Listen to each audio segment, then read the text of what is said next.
मेरा नाम करण है, बिहार का रहने वाले हैं।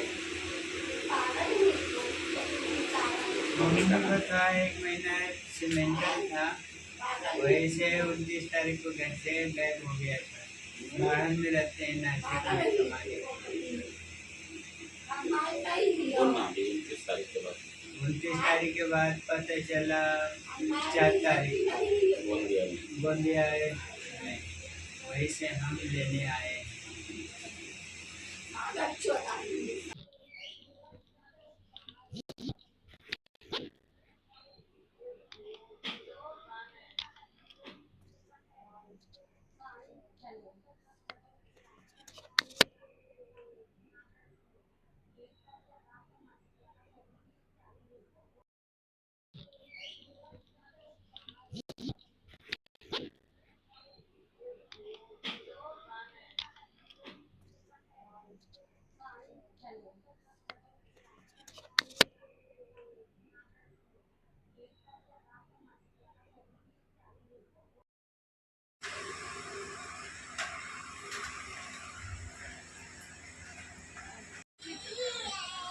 ओळखू साहेब, तुम्ही आपल्या पत्नीला नेत आहात ना?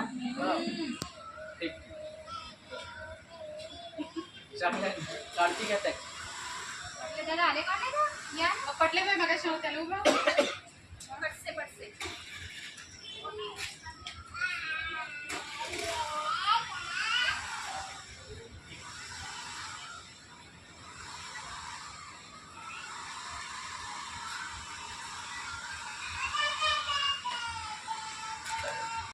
सर, आमच्याकडे एक महिला आलेली होती एक ग्रामीण पोलीस स्टेशन मार्फत.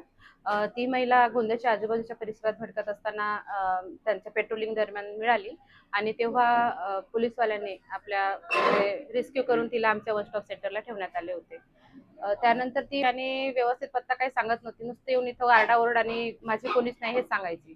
तिच्याकडून 2-3 दिवस राहिल्यानंतर माहिती काढून घेऊन तिच्या गावाचं तिने नाव सांगितलं आणि त्या नावाच्या आधारे पत्ता काढून आम्ही तिच्या घरापर्यंत पोहोचलो आणि तिच्या घरच्या लोकांना इथे बोलवून घरच्या लोकांच्या स्वाधीन करण्यात आले. दुसरी एक महिला बिहार जिल्ह्यातली होती आणि ती काठी गावाच्या आजूबाजूच्या परिसरामध्ये फिरत असताना तिथल्या गावकऱ्यांना आढळल्यामुळे त्यांनी 112 वर कॉल केला आणि रावणवाडी पोलीस स्टेशन मार्फत तिला वन स्टॉप सेंटरला दाखल करण्यात आले होते. इथे आल्यानंतर ती नुसती रडायची. तिला जेव्हा माहिती विचारायचा प्रयत्न केला तर फक्त ते माझं कोणीच नाही, माझ्या मुलांना कोणीतरी चाकू खुपसून मारला आहे, मी एकटीच आहे असे सांगायची. 2 दिवस इथं ठेवल्यानंतर तिला हळूहळू विचारायला सुरू केले. त्यांनी तिनं आपला बिहार गावचा म्हणजे ॲड्रेस दिला आणि त्या आधारावर तिच्या फॅमिलीपर्यंत आम्ही पोहोचलो. जेव्हा त्या गावातल्या प्रधान जसं आपल्याकडे पोलीस पाटील असतात तशाच प्रकारे तिकडे गाव प्रधान असतो, त्यांना विचारलं असता त्यांनी सांगितलं की यांचा पूर्ण परिवार आहे आणि गावातले त्याचा जो परिवार आहे नाशिक इथे कमवायला गेलेला आहे म्हणून. मग आम्ही नाशिक इथे संपर्क साधला आणि तिच्या मुलांपर्यंत पतीपर्यंत पोहोचलो. तेव्हा त्यांनी सांगितलं की 29 तारखेपासून ही महिला घरून रात्री 11 वाजता बेपत्ता झालेली आहे आणि तिचा खूप शोध पण घेतला. मग आम्ही त्यांना बोलवलं. ते लोक रात्री उशिरा 11 वाजतापर्यंत आलेत आणि त्यांच्या हँडओव्हर आम्ही केलं.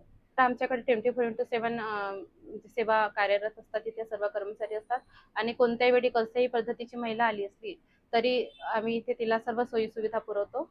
टिफिन वगैरे, खाण्यापिण्याची, नाश्त्याची सर्व व्यवस्था इथे केली जाते आणि माननीय जिल्हा महिला बालविकास अधिकारी आणि परिवीक्षा अधिकारी यांच्या मार्गदर्शनाखाली वन स्टॉप सेंटर 24x7 चालू आहे आणि अशा पीडित महिलांसाठी तसेच जे घरेलू समस्याग्रस्त आहेत, घरेलू हिंसाचार संबंधित काही महिला आहेत, अशा महिलांचे निराकरण या सेंटर मार्फत केले जाते.